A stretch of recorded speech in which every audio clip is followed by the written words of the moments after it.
It's been a while. So I'd really like to address today the whole idea of Talmud Torah, of learning, and in particular, the learning of Gemara. You know, if you look at the yeshiva world, there's a tremendous preoccupation with learning Gemara. I mean, we could almost say we're addicted to learning Gemara. The yeshivas, that's the whole diet, is learning Gemara. And, one can make the observation that sometimes the learning of Gemara may not always be the most practical thing. I mean, a lot of times, I don't know how many of us are going to make a chazaka on a house or on a field. You buy a house, you have a deed, so this whole sugya that we're learning, that we're putting so much effort into, is really not the most practical thing, and yet we put tremendous effort into it. And I would even like to address a deeper issue here of the idea of Iyun Gemara, of learning Gemara in depth. Iyun Gemara, you can spend the whole day on one line, two lines, and different commentaries. And why are we so absorbed with one, the learning of Gemara, and two, the learning of Iyun Gemara? I think it's a very, basic question, and I think it's something that, we know that's what you're supposed to do. Okay, go to yeshiva, you learn Gemara, right? But, what's really behind that? Why are we so fixated on that, and why is that the central diet of a yeshiva? And in particular, if you guys finally will graduate to the Beis Medrash, well, you're going to see down there, that's pretty much all they do. I mean, at least here, we have Rabbi Breitowitz, and we have Musar Shmuzim, and we have different things, but, as you graduate into the system, it becomes more Gemara-oriented and even more Iyun Gemara-oriented. And so I'd like to take it on two planes, okay?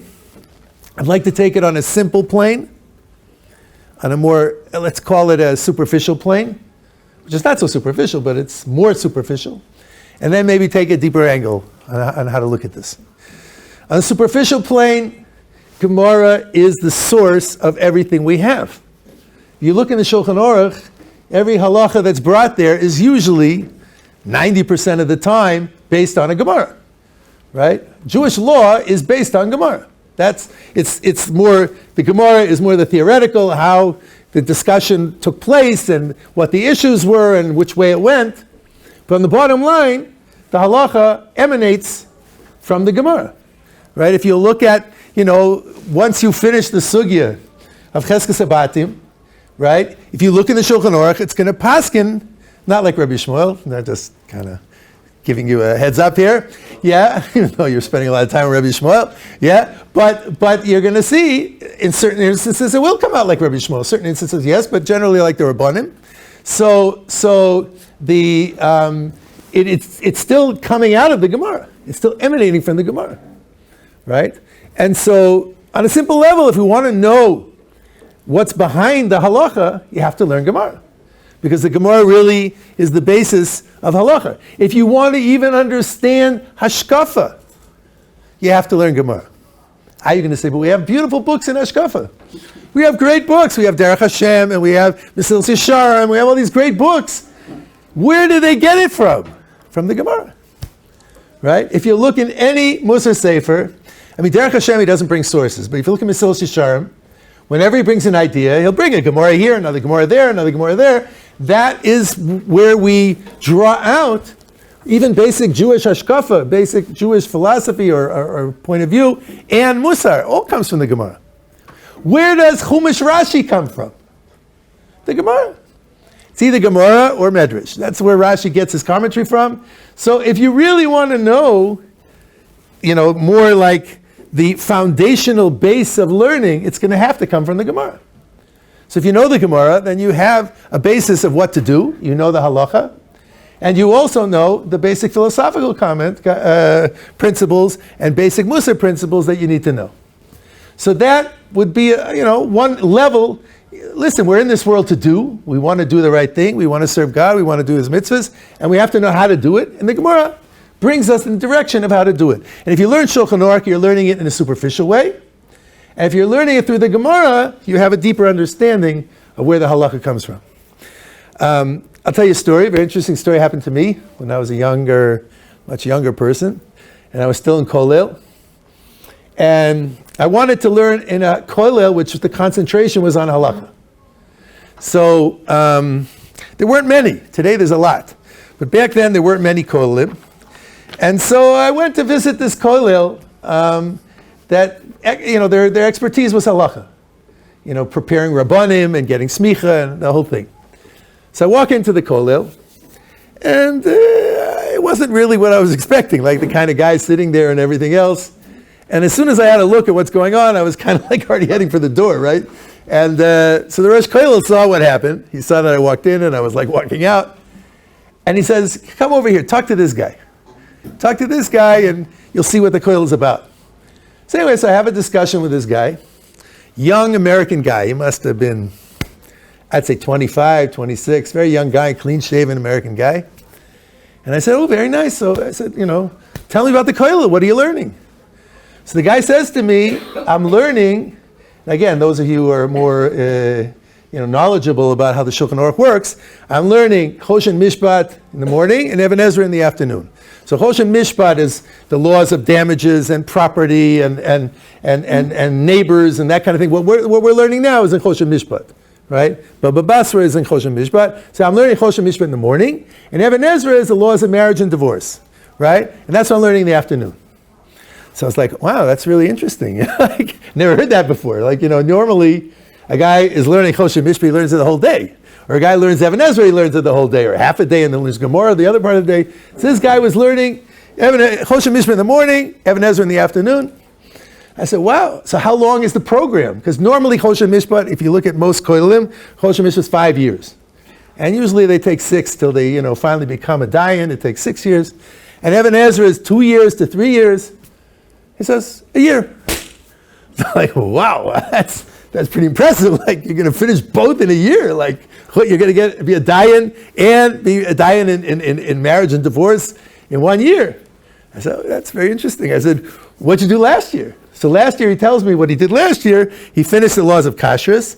He finished the laws of Shabbos. He finished the laws of Nida. He finished the laws of Pesach. He finished the laws of Sukkot and Arbas Aminim, and all the laws of Trumas and Meisters in 1 year. Now, normally, again, I'm just speaking normal Kollelim, Shabbos is 2 to 3 years. Kashrus is a year to 2 years, right? Nida is another year to 2. So I'm like, I couldn't believe it. Like, what's going on here? Like, how the guy did this? I looked at him and I said, how did you do it? And he got tested on all this. He was tested for he got smicha in all these areas in 1 year, and now he's going to get, in the second year of his program, Choshen Mishpat and Even Ezra. So I said to him, okay, what's the magic? How did you do this? So he says, it's easy. If you know the sugyas, it's all review. He knew Shas Be'iyun. He knew all of Shas, he knew all the commentaries. So all it was when he's learning Shulchan Aruch was, that's like the Rush, that's like the Tosfos, that's how it was easy for him. It's because the Gemara is the source of everything. That is the source of everything. If you really want to know how to learn Shulchan Aruch, you have to, when you go to a Kollel and they're learning halacha, you go back to the Gemara. You go back to the Gemara, then you see the Torah in the Beis Yosef in the back, and then you go to Shulchan Aruch. So that is, on a simple level, that is what learning Gemara is about, because it teaches you in a deeper way how to understand the halacha and how to understand it in a sense.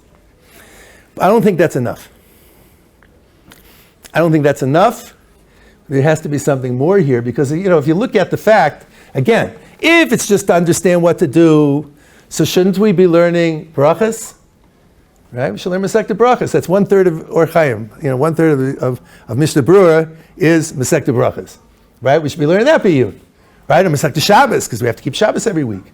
Right? Or we should be learning Beitzah, the laws of Yom Tif. Why are we learning Cheskas Habatim?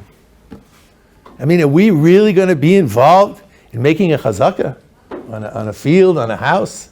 Right? The case where you lose your star, it's such a rare case, the guy doesn't have a star, why are we involved in all yeshivas? They learn these kind of tractates. We learned, before Kiddushin. right? Which is very, very nice, but if you're going to be a Rav, okay, you have to know Masechta Kedushin, you have to know how to marry people, but, is the average guy going to be, average center guy, he's going to be a lawyer, a doctor, whatever he's going to be in his life, he's going to be conducting a Kedushin. So why is it that we learning things that sometimes are a little esoteric and things that are not so directly connected to halacha? So let's start with a Gemara. That's very fitting. Let's start with a Gemara here, and let's start analyzing. What is learning Iyun? What is learning Gemara? In a deeper, more, let's call it, spiritual sense. What's going on here? What are we involved with? I mean, true, we want to know what to do. Yes, I get that. But there's something deeper. Obviously, if this is what Hashem wants us to be doing in yeshivas, there's something deeply spiritual going on when we're learning Gemara. Has to be. Right? Okay, let's have a look. Gemara in Shabbos, Daf Lamed Aleph, Amud Aleph, first side of the page. Amar Rava, B'shah shemachnisim adam ledin. So we're all going to get a judgment in the end of days. We have to go up. The person leaves this world, goes up to Shemayim, and he gets judged. Right? And Rava describes what's going to happen over there. Omrim lo. I guess this is the Malachim. Say to him, because it says in the plural here, Nasata v'natata be'emuna. Were you honest in business? So that's the first question you get when you get to Shemayim. Yeah? I think a lot of guys are going to have to go to the back of the line with that one. Were you honest in business? Were you straight? Were you honest in your business transactions? So that makes sense. That's a major question, We have to live in this world. We have interactions, business transactions with all the time with people. Are we honest? Are we straight? Right? That's a good question. I think it's understandable why the person has asked that. Question number 2. Kavata itim leTorah. Did you have fixed times for learning Torah? Also understandable. Listen, a person's in this world. He has a family. He has to deal with his family, his wife, his kids. He has to work. He has to make a living. And if he has fixed times for learning, that's showing that his spirituality is important to him. Fixed time, that's it. He's always there. He shows up all the time. That's why I generally advise our alumni, the best time to learn, if you're a working man, the best time to learn is in the morning. That's ideal. Before chakras. No cell phones, no text messages, no emails. Quiet time. It's your time. Nobody can take that away from you. They have all these kolim, 6 to 7 in the morning or 6 o'clock to 7:15, whenever chakras is. The guys learn, they take their coffee and wake up and get going. And then, they daven and they go off to work. And if you learn at night as well, even better. Even better. It's an extra. But at night there's more distractions. You got the family, you got simchas, you got all kinds of things that could, you have an extra project at work, they want you to stay longer. But in the morning, nobody can take that away from you. Kavias itim, do you have a fixed time for learning? I think that's also a very valid question. Was Torah important to you? Was learning of Torah important to you? So the second question also I think makes sense. Third question. Asakta b'pira rivia. Did you try to have children? It doesn't say, did you have children, because that's up to Hashem. But did you try? Did you get married? Did you have a wife? Did you try to have children? It also makes sense. Hashem made the world that we should have families, and we should develop families. And it's hard to have a family. It costs a lot of money, and it's difficult. And so, did you try? Even with that, did you try? Yeah? It was a very interesting thing. My Rebbe Shlita, he was once on I think it was a television program, a radio program, and he was debating with a secular sociologist about whether you should have big families or not, right? And they were having this whole debate, and it was a big deal, and they're going back and forth. And obviously, the Rav was saying that it's a good thing to have big families, and the sociologist was saying it's not a good thing to have big families, and they're going back and forth. And then she saves her big argument for the end. So what was her big argument? She says, Rabbi, do you know how much it is? This is like 25 years ago. It's probably a lot more now. Do you know how much it is to raise a child from when they're born until they leave the house? Again, this is 25 years ago. She's at $180,000. So today it's probably whatever, $700,000, whatever it is, yeah? So my Rav looks at her and he goes, 180,000, what a bargain. So, but there's sacrifice involved. You see, religious families with large families, there's sacrifice involved. So that question also makes sense. Yeah? All of these are very central things that show where the person's holding, whether he should go to Olam Haba. Was he honest in business? Did he have fixed time of learning? Did he try to have children? Fourth question, Sipisa Yeshua. Did you wait for the redemption to come? Right? Everyone's getting a little shaky on that one, right? Did you wait for the redemption? Did you wait for Mashiach to come? Now again, I think the idea behind this, I spoke out with a big Talmud Chacham, the idea behind this, why is this so central? Because that shows your confidence in God. That shows that you believe in Him. Because our world is not the way He wants it. What do you think? He wants Mom Danny as the mayor of New York, or all the anti-Semites out there and all the problems that we have out there? He doesn't want that. This is Golus. This is exile. He wants all the Jews to come back to Israel, the nations of the world to recognize us, the world to be a beautiful place, the temple to be rebuilt. So this world that we have now, our confidence in God is expressed by the fact that He's going to fix it up. Mashiach will come. And so that's also a very central idea. Do you really have confidence in God? Do you really believe that He wants a better world than the one we have now? So all four of those make sense, I think. They're very central tenets to show where the person is at spiritually. Question number 5 is the perplexing one. Yeah? Look at question number 5. Pilpalta b'chochma. Were you involved with pilpul? So the word pilpul is literally like spicy. Were you spicy in chochma? What does that mean? What does that mean? Did you go into anything in depth? And the Gemara continues. Gemara says, Havanta davar mitoch davar. Yeah? Did you understand a thing within a thing?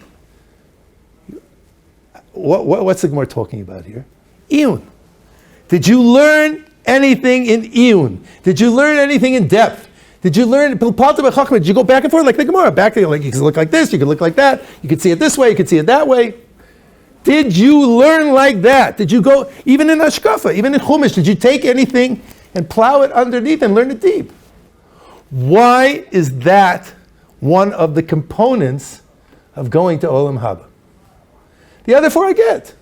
Being honest in business, right? Having fixed times of learning, trying to have children, right? Waiting for the redemption because that shows you have confidence in God. Why is pilpalta b'chachma hevanta davar mitoch davar? Did you understand a thing within a thing, going deep? Why is that essential to going to Olam Haba? Okay, good question, guys. So that I think that's what I'd like to open up here. You see that Iyun is a big deal. Iyun is not just so we know what to do and we know how to keep halacha and we know what to do and we know how to follow God's will. No, there's something deeper spiritual going on here when you learn anything in a profound way. And when we're learning Iyun, we're definitely learning in a profound way. We're breaking our brains, we're racking our minds trying to figure it out. Rashi is even more perplexing here. What does Rashi say? Rashi says, Hainu das. What is learning in depth? Das. Dalid ayin tuf. Right? And I'm going to get too, Kabbalistic here, but we know there's a whole idea of Chochmah, Bina, and Das, which are 3 levels of knowledge. Right? That's where Chabad comes from. That's where they get their name. And Chochmah is what you know. Bina is where the information extends to, how far it goes, what the implications, ramifications of wisdom. And Das is something else. Das we'll get to. But when you learn Be'iyun, that's Das, Rashi says. That's the highest level of knowledge. So what does it mean? What does it mean it's the highest level of knowledge? What is Das? We'll go more in depth. What's Chochmah, Bina, and Das? We'll go more in depth of what that is. But Das is the highest thing. And somehow when you're learning Be'iyun, that is Das. Okay. Good question. So now let's start probing. Right? HaRav always asks, he follows a question with another question. Right? So this isn't even my question. I'm going to take a question now. The Rambam has a famous question. Every single time you give a seminar, Kiruv seminar, or anything like that, they always ask this question. Right? The Rambam is in Hilchas Tshuva, Perek Hey, Halacha Hey. So Rambam asks like this. We know that God's knowledge is infinite. Right? If his knowledge is infinite, he knows everything. He knows the past, he knows the present, he knows the future. Okay? So if he knows the future, he knows exactly what I'm going to do. Right? He knows what I'm going to say. He knows what hand movements I'm going to use. He knows if I'm going to step to the left or step to the right. He knows what I'm going to do after I finish speaking here. He knows what you're going to do. How do we have free choice if God knows the outcome? Famous question. Right? Good question? Right? The Rambam asked this question. Right? And again, any Kiruv seminar, you come into a group, they always ask this question. It's always like, first thing, Rabbi, how do we have free choice? Yeah, God knows what's going to be. So, okay. The Rambam's answer over here is amazing. And it looks like a non-answer. Right? Let's see what the Rambam says. So, the Rambam says like this. The tshuva sheila zu, the answer to this question. Arucha me'eretz mida, is longer than the earth. Now, this is not the normal language of the Rambam. The Rambam, Mishnah Torah, is a halachic book, right? Very, cold, calculating. This is the halacha here, is the halacha over here. For the Rambam to say something like it's very unusual. It's longer than the earth. For racham min hayam, and wider than the ocean. Very unusual for the Rambam to speak like this. V'kama ikrim gedolim v'harim ramim tluyim ba. And there are many principles, great principles, and many high mountains that depend on this. So he's saying this is a big deal. It's like, the Rambam giving a drum roll. He's giving a drum roll. He's preparing us for, some amazing idea that he's going to bring across to us. And he says, Aval tzarich ata leida, you have to know, ulahavin bedavar zeh, you have to understand this thing, shani omer, that I'm about to say. Yeah? So in other words, this is a big deal. It's a very big deal. To understand this whole thing, how God knows everything, he knows what's going to be, and somehow we have free choice at the same time. Yeah? Okay, so what does he say? Kfar biyarnu beperek sheni mehilchas yisod HaTorah, the Rambam explained earlier, shekodesh Baruch Hu eini yodea b'deya shehi chutz mimenu, kivnei odem, sheheim v'datam shnayim. This is very philosophical stuff, guys. But the Rambam's saying over here, when we know something, that knowledge is separated from us. Again, this is very philosophical stuff, but when we know something, say a person's an engineer. So there's a body of knowledge called engineering that he has access to. But it's not that he is engineering.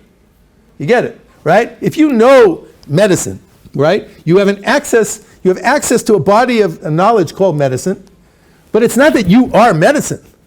It's something that you can access, you can draw on, you can use as you need for your profession.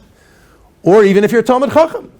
Talmud Chacham and you know Shas, so you draw on what you know, but it is not you. It is not, there's still a boundary between you and your knowledge. There's Shnayim, says the Rambam.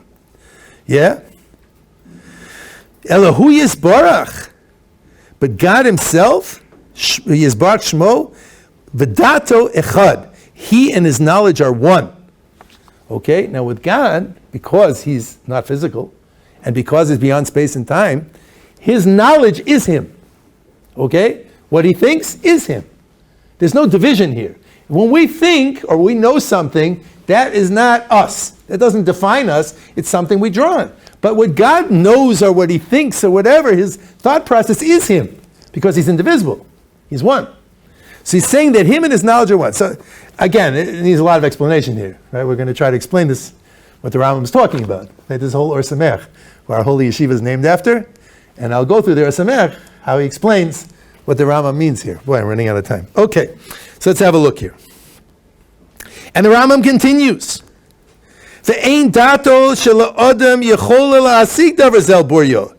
And a human mind cannot comprehend this clearly. Yeah? We can't comprehend because our mind, when we know something, it's separate from us. The fact that that God, him and his mind, or him and his way of thought, or him and his knowledge are one, is something we really can't comprehend. Yeah?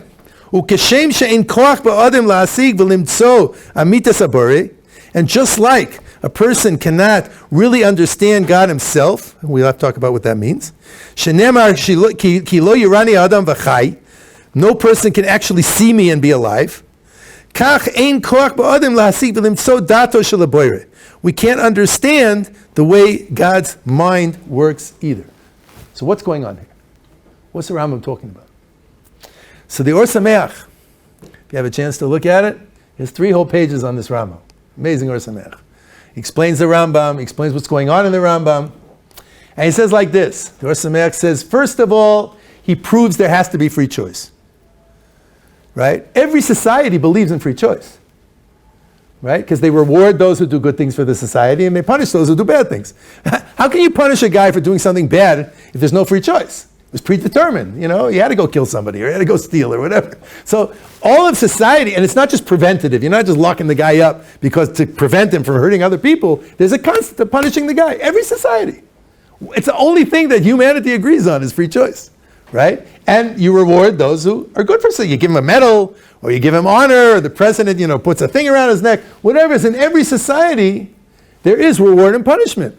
So how can you have reward and punishment if there's no free choice? It's the only thing we agree on. Besides the fact that Torah is very clear we have free choice. B'charta b'chaim, choose life, right? The Torah lays down that we have a choice to go this way or go that way, follow God or not follow God. So certainly free choice, but God also knows everything. God knows everything. He knows what's going to be. So how does the free choice and God's knowledge interact with each other? Yeah? So the Ohr Somayach says a fascinating thing. He says like this, in God's world, if we knew how God thought, in God's world there's no contradiction. In His world there's no contradiction.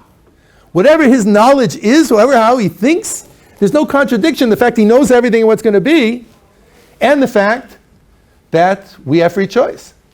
In our world that we're limited by space and time in 3 dimensions, there is a contradiction. And we have to live with it. Fascinating insight. And that's what the Rambam means. God and His knowledge are one. Do we really know what God is? I mean, again, I'm getting pretty philosophical here. I'll eventually get back to learning Torah again and learning Biyun. Yeah, I'm going back there, just taking it, you know, trying to set the stage over here. So the God Himself, we don't understand. Again, I want to get too Kabbalistic here. In Kabbalah, that's called Ein Sof. God Himself, we don't really grasp. We understand God, how He interacts with our world. Creator of our world, supervisor of our world. The one who's going to bring Mashiach. We relate to God as He interacts with us because we're physical. We're bound by space and time. But God Himself, we don't know what that is. You know, I mean, if you have some guy who says, I know God, I spoke to Him, you say, okay, you know, where's the nearest mental hospital, you know? So we don't really know what God is. So the Rambam's saying, just like we don't know what God is, we don't know what His thought process is either. He's in a different plane. It's operating with a different set of variables. Right? Then just like God Himself, because He's beyond space and time, He's perfect. We're imperfect, bound by space and time. We can't really grasp what the essence of God is. We can relate to Him as He interacts with our world. Creator of our world, supervisor. That's how we relate to Him. But Him Himself? No. So too His thought process. His thought process is one. God and His thought process is one. Just like we can't comprehend God, we can't comprehend the thought process either. So the Ohr Somayach says it looks like a cop-out, right? Okay, can't understand God, can't understand His thought process. The Ohr Somayach says no. This is not a cop-out. The Rambam is saying, I know that I can't know. Because I'm finite, because I live within space and time. Just like I can't know the essence of God, I can't know the essence of His thought process either. And in His thought process, there's no contradiction over here. And I know that I can't. Just like, you know, people say, okay, you know, prove there was a creator of the universe. Well, I've seen all these proofs. Any smart guy can shoot holes in it in 2 seconds because no one was around. No one was around. No one saw it, right? So therefore, it's the same thing over here. God's knowledge is beyond human comprehension. We know that we can't. There's certain things that, you know, Bertrand Russell had the famous question, how do you know you exist? How do you know you exist? You could wake up tomorrow, it's all a dream, right? Good question, though. Good philosopher, he's a very smart man. Yeah? So how do we know we exist? We don't know. We can't prove it. So the same type of thing over here. We know that God's knowledge is beyond us. I'll tell you an interesting story. I was discussing this Rambam with Rav Zev Lev Shlita, the Rav of Matityahu, one of the biggest Rabbanim in the English-speaking world. And I was discussing this Rambam. Yeah, and he knew the Rambam and the Ohr Somayach, of course, you know, and so we were discussing it back and forth. And he told me over a Shirei Das. Shirei Das was a great book on Hashkafa from the Telzer Rosh Yeshiva, Rav Gordon. And Rav Leff himself is a Telzer, so he's very well versed in all the Telz Svarim. And he told me a mashal, a parable to understand this thing. So let's take over here a piece of paper. So there's length, width, and there is depth, but you really can't see it. It's very thin. So imagine a person just lives in 2 dimensions, length and width. That's the Shirei Das brings an example to explain how this thing works. A man lives in length and width, but no depth, like most people today. No depth, right? Length and width, that's it, right? So now, a guy's living in 2 dimensions. Now you'll take this guy, you'll put a mirror there with 2 candles in front of the mirror. What's he going to see? 4 candles. Try to explain to him it's only 2. You can't. You need depth perception to understand there's a mirror behind the 2 candles, right? If you live in 2 dimensions, you got 4 candles. So Shirei Das says, in our world, this is a contradiction. In our world, we can't understand, we can't wrap our head around it. The fact that I have free choice, and the Torah says so, and all of humanity agrees, and the fact that God knows exactly what's going to be, right? In our world, bound by space and time, in his world, it's not a contradiction. However dimensions he's in, it's not. Okay, nice philosophy. That's the Ohr Somayach, that's the Rambam. There are other approaches to this question. I don't think they're very good, but there are other approaches to this question, the Rambam's question. But what do we see from this, Rabbi Say? What do we see from this Rambam? God and his knowledge are one. His thought process is God. It's the same. It's indivisible. Where do we see God's thought process? Through the Torah that he revealed to us. That's where we touch base with his thought process. We touch base with that because that's what he revealed to us. That's how he thinks. That's his world. Okay? And what did he reveal to us? He gave us the written law and the oral law. And the oral law is primarily composed of the Gemara. We have Midrashim, but it's primarily composed of the Gemara. And if we're immersed in that thought process, deeply, we are immersed in him. We're immersed in God, which is the deepest thing that you can do. And that's really what this world's about. You open the Mesilas Yesharim, he says that we're in this world to cleave to God. That's why we're here, to connect to God, to have a relationship with God, to be close to him. And when you're immersed in his thought process, you're immersed in him. You're totally cleaving to him with all your being. That's iyun. When you're immersed, it's interesting, if you're learning Bikiyas, right? You're learning halacha. Everybody's relaxed, you're reading the words, everything's nice. See 2 guys learning iyun. The veins are bulging out of their head. They're getting sweaty, they're standing up and yelling. They're immersed. Iyun is what immerses us in Torah. And when you're immersed in Torah, you're immersed in God, which is what this whole world's about. That's why that's one of the 5 questions that a person's asked. A person thinks, you want to come close to God? Go to the Arizal mikveh, Go in that cold water over there, jump in. Why? I'm chapping malachim. I'm with God, like in the Arizal mikveh where the Arizal went and all the great tzaddikim. Or go to Meron on Lag BaOmer. That's ruchnius. I go to a tish on Friday night, especially they have the time clock and the lights go off. Can't beat that. According to this, no. The deepest thing you can do to connect to God, to connect to him, because his knowledge and him are one, is by learning Torah in depth. That's when you're connecting in the deepest way. We say it in the morning. You say in the morning, where's the siddur? We say all the list of all the heavy, haknasas orchim, uv'kor choilim, all the other things, v'avayas hameis, all the mitzvahs, v'avash sholem ben adam l'chaveroi, such beautiful mitzvahs. Talmud Torah keneged kulam.